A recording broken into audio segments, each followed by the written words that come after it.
Kumusta mga kaboxing? This is Boy Kalawang TV. So kahapon naganap ang official and final weigh-in nila WBC World Bantamweight Champion Junto Nakatani at Mexican undefeated boxer David Cuellar sa bansang Japan.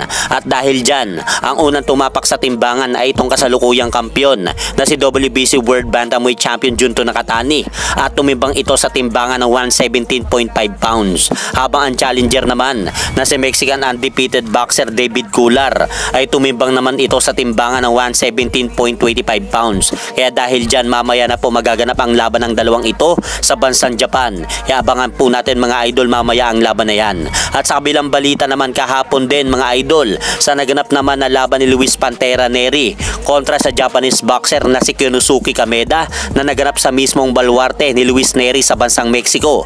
Tinalo po nito ang Hapon sa pamamagitan ng 7-round technical knockout sa kanilang naganap na 10-rounder match kahapon sa bansang Mexico, matapos bugbugin ni Luis Nery ang dayuhang Hapon sa kanilang bansa. Kaya hindi na po nasikmura ng kampo ni Konosuke Kameda na madagdagan pa ang natatamong parusa ng kanilang alagang boksegero. Kaya dahil dyan, inahagis na nga po ng kampo ni Japanese boxer Konosuke Kameda ang puting tuwalya sa kalagitnaan ng ikapitong round. Kaya panalo nga po si Luis Nery sa kanyang comeback fight matapos ang masaklap na pagkatalo nito nung nakaraang taon kay Naoya Inoue. At umabante na rin po ang kartada ngayon ni Luis Nery sa 36 na panalo at 2 talo lamang at 28 po dito ay natapos by knockout.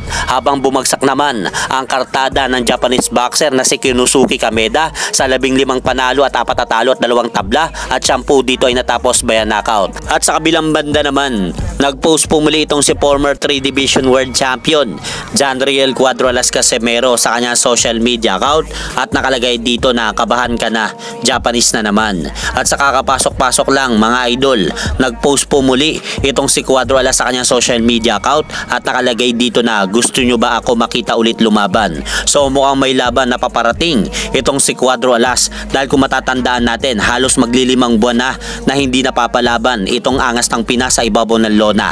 Dahil ang huling nasilayan nating lumaban ito ay nung nakaraang taon, October 13, noong tinalo nito si Saul Sanchez via TKO sa round 1 ng kanilang laban. At hanggang dito na lang po muna ang aking update sa mga kaganapan sa mundo ng boxing.